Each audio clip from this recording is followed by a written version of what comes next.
Mais où sont nos tocards de voisins là? Je ne les vois plus. Où sont-ils, ces polars là? Ils ont été premiers pendant quelques heures et voilà qu'on a repris la première place. Salut les amis, j'espère que vous allez bien. Vous avez certainement assisté à un excellent match, un très bon match de la part du Barça. Encore une fois, un clean sheet, vraiment ça fait plaisir. Après deux matchs catastrophiques, il nous fallait au moins un petit répit, un petit calme. Et ce match a juste été le match parfait. Si on se base sur la première partie de la saison, nous avons gagné 3 buts à 2 contre Levante, mais ce n'était pas un match fameux parce que dès la première période, on s'était pris 2 buts. Et c'était en deuxième période que nous étions revenus au score 2-2 partout. Et il a fallu attendre la dernière minute pour qu'il puisse avoir un compte sans compte de la part de Levante pour remporter ce premier match-là. Donc le match aller, nous l'avons remporté sur 3 buts à 2. Le match retour, je ne vais pas vous mentir, je me disais que c'est possible qu'on puisse revivre un tel scénario puisque nous sommes déjà au fond du trou. Mais heureusement pour nous, on a su s'imposer. Vraiment, on a su s'imposer. Il y a pas mal de choses à dire, encore une fois. Déjà, le système défensif qui est trop haut. Je ne sais pas pourquoi on a toujours cette défense très haute.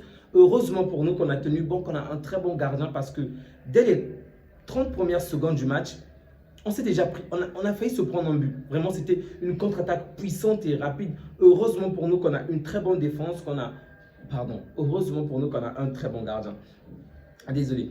Donc, on a réussi à s'imposer 3 buts à 2, 3 buts à 0 aujourd'hui, mais il faut vraiment signaler les performances de certains joueurs. Je suis en train de chercher le classement du Barça en ce moment, mais l'application bug. Bref, il faut vraiment signaler certains points.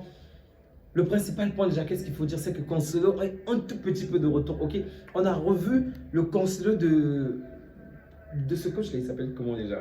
De Xavi, ok? Celui qu'on avait avec Xavi, on l'a quand même revu aujourd'hui, c'était très bon, vraiment. C'est pas pour rien qu'il a été nommé homme du match. C'était une très belle performance de Cancelo, vraiment top performance, rien à dire. Offensivement, c'était très top.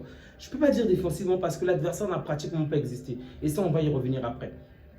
Donc Cancelo a été très bon. L'entrée de Firmino Lopez également a été très bonne. Donc le peu de temps qu'on l'a accordé, il a été décisif. Il a vraiment été exceptionnel encore une fois. Mais bon, avant de parler de lui, parlons déjà des joueurs en attaque. En attaque, je ne suis pas satisfait de la performance de Lewandowski. Ok? Parce qu'aujourd'hui, c'est deux défenseurs font des passes décisives. Là, je parle de Cancelo, je parle de Eric Garcia. En tout cas, il a été défenseur aujourd'hui. Et ce sont des milieux qui ont marqué. Principalement De Jong et Bernal. Ça ne me rassure pas par rapport à nos attaquants. Si nos passes décisives commencent à provenir des défenseurs et les milieux de terrain marqués, et les attaquants, vous foutez quoi? Sachant que ce sont eux qui font vraiment du pressing. Ok, Rafinha est peut-être le joueur à mettre de côté parce que Rafinha presse énormément. Et les matchs de Rafinha, oh mince, c'est pas possible. Vraiment, Rafinha, rien à dire. Mais je suis quand même déçu parce que je m'attendais à ce que nos attaquants puissent marquer. Et lorsqu'on voit les 3 buteurs aujourd'hui, Fermin, un milieu de terrain, c'est vrai qu'il joue parfois comme attaquant, comme l'un de nos ailiers, l'un de nos attaquants, mais de base, c'est un milieu de terrain.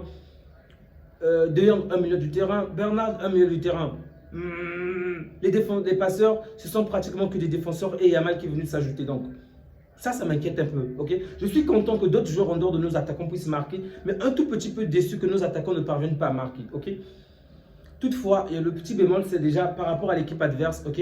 Donc, on a bien joué, on a gagné vraiment. À aucun moment du match, tu t'es senti, on va dire, tu as eu la peur dans le ventre, tu as eu une quelconque sensation que tout pouvait vraiment partir en cacahuète. Non, on ne va pas se mentir. C'est vrai qu'en début du match, il y avait un tout petit peu d'inquiétude, qu'on puisse encore se faire prendre dans le dos. Mais en dehors de ça, facilement, on a calmé le jeu, on a calmé le match et on a pris de l'ascendant. Ce que je ne comprends pas avec les équipes comme les Levante, c'est que vous êtes l'avant-dernière équipe du championnat.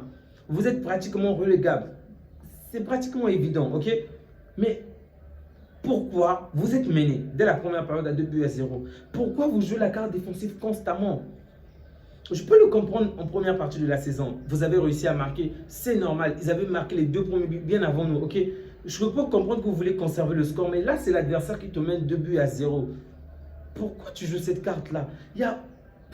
En fait, il manque tellement d'ambition. Et c'est là qu'on se dit, ouais, le championnat anglais, c'est autre chose. C'est une autre mentalité. C'est vrai que les fonds jouent également, mais le championnat anglais, on aurait vu des folies en fait.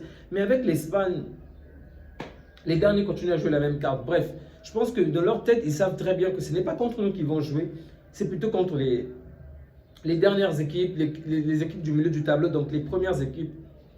Ils ont tendance à accepter les défaites contre ces grands clubs-là et espérer peut-être un match nul ou espérer piquer juste de temps en temps. Mais sinon, dans l'ensemble, cette équipe n'a tout simplement pas existé. Donc, une immense déception de la part de Levante, même si son gardien a fait un très beau match. C'est également, il faut le signaler, j'ai quand même aimé le match du gardien adverse. Bref, de notre côté, comme je l'ai dit, Lewandowski n'a pas été à la hauteur, Olmo n'a pas été à la hauteur. Yamal, c'est compliqué parce que Yamal a quand même réalisé la passe décisive, le troisième but, en tout cas, il est passeur.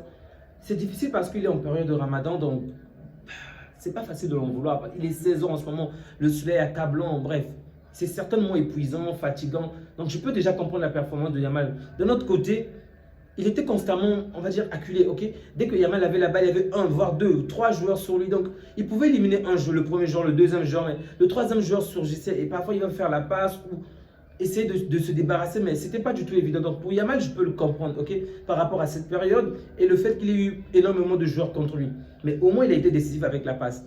Rafinha, il revient d'une blessure, donc je ne peux pas m'attendre à grand chose de sa part, mais toutefois, il a quand même été très important défensivement, vraiment. C'est vrai que de nombreux attaquants, de nombreux joueurs devraient jouer comme Rafinha, devraient autant presser, soutenir la défense, soutenir l'équipe de cette manière-là. Mais pour Rafinha, je pense que c'est plus que la norme en fait, c'est ce que je veux dire. C'est vraiment, il fait vraiment un grand travail, un immense travail. Donc Rafinha également, c'est vraiment à féliciter tout ce qu'il fait. Même s'il n'a pas marqué aujourd'hui, il a quand même fait un bon match. Comme je vous l'ai dit, Fermin Lopez qui a marqué vraiment très beau but de Fermin.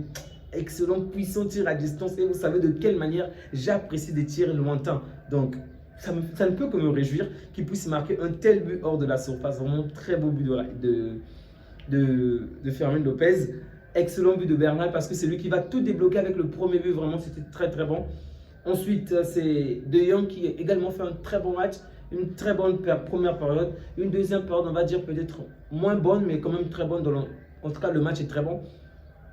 Et même décisif. Il a vraiment été très important offensivement. On voit bien de quelle manière il joue bien défensivement, mais l'apport n'est pas du tout le même. Okay, il est toujours préférable qu'il soit en avant, qu'il puisse vraiment faire la différence en avant. Très bon match de Bernal. Défensivement, c'est difficile à évaluer notre défenseur aujourd'hui, comme je l'ai dit, parce que l'adversaire a énormément joué la carte défensive. Je crois qu'il n'y avait qu'un seul joueur en avant. Le reste, les 9 autres étaient dans la défense, dans la surface avec le gardien adverse. Donc, c'est difficile aujourd'hui d'évaluer nos défenseurs. Ils n'ont pas vraiment été mis à l'épreuve, particulièrement Cancelo. Okay, on sait tous que Cancelo est fort offensivement. On sait tous qu'il a du talent. Il n'y a rien à dire. D'ailleurs, lui-même, il a dit qu'en fin de sa carrière, il aimerait jouer comme 10. Donc, pour vous dire de quelle manière, offensivement, nul ne doute des talents de Cancelo. Mais défensivement, on sait très bien qu'il a énormément de lacunes. Et d'une certaine manière, je souhaitais quand même qu'il soit éprouvé aujourd'hui, qu'il soit vraiment mis à l'épreuve, qu'on puisse vraiment voir ce qu'il est capable d'accomplir aujourd'hui. Bon, ça ne s'est pas fait malheureusement, l'adversaire était trop faible. Du coup, défensivement, il n'y a pas grand-chose à dire. Les défenseurs ont été corrects. Le gardien également a fait un très bon match parce que de temps en temps, une ou deux occasions dangereuses. Mais Eric Garcia était là. Les amis, je vais m'arrêter là. Je ne vais pas beaucoup parler parce que le match n'a pas eu énormément de suspense. On ne va pas se mentir. Et à un moment, je me demandais, mais quand est-ce que tu vas siffler la fin vraiment? Parce qu'il n'y a pas vraiment eu une adversité. J'étais content qu'on puisse facilement gagner, qu'on puisse reprendre la première place. Mais le supporter en moi était un peu déçu par rapport à la performance adverse. Donc les amis, on va s'arrêter là. Vraiment, excellent match à Flick. Bravo à lui. Je l'accuse souvent lorsque ça ne se passe pas bien. Donc là, on a gagné. Je ne peux que le féliciter. Même si la défense très haute me fait toujours peur pour l'instant. Nos joueurs auront quand même une semaine de retour. Donc ça, c'est la bonne nouvelle. On a terminé le match sans aucune blessure. Pedri est de retour et j'ai vraiment aimé son entrée. Ça m'a fait plaisir. J'aurais vraiment voulu qu'il puisse avoir plus de temps de jeu. Mais bon, il a eu à jouer quelques minutes. C'était déjà très bon. Rooney Bardi également a joué. C'était très bon avec les dribbles, les passes. Oh mince, c'était bon. Malheureusement, on n'a pas pu conclure l'action. Mais une très bonne passe et une très bonne entrée de Rooney. On va s'arrêter là les amis. Dans l'ensemble, je pense que c'est suffisant. Si vous avez d'autres points, d'autres sujets que vous souhaitez aborder, n'hésitez surtout pas de laisser un like, n'hésitez surtout pas de commenter, ça me fait énormément plaisir de vous lire. Donc prenez soin de vous, soutenez la communauté avec des likes. Je sais que je ne suis pas très présent comme d'autres chaînes, mais j'essaie vraiment de faire de mon mieux. Prenez juste quelques secondes pour laisser un like, pour commenter et partager la vidéo. Prenez soin de vous ainsi que des vôtres et que Dieu vous garde les amis. Ciao.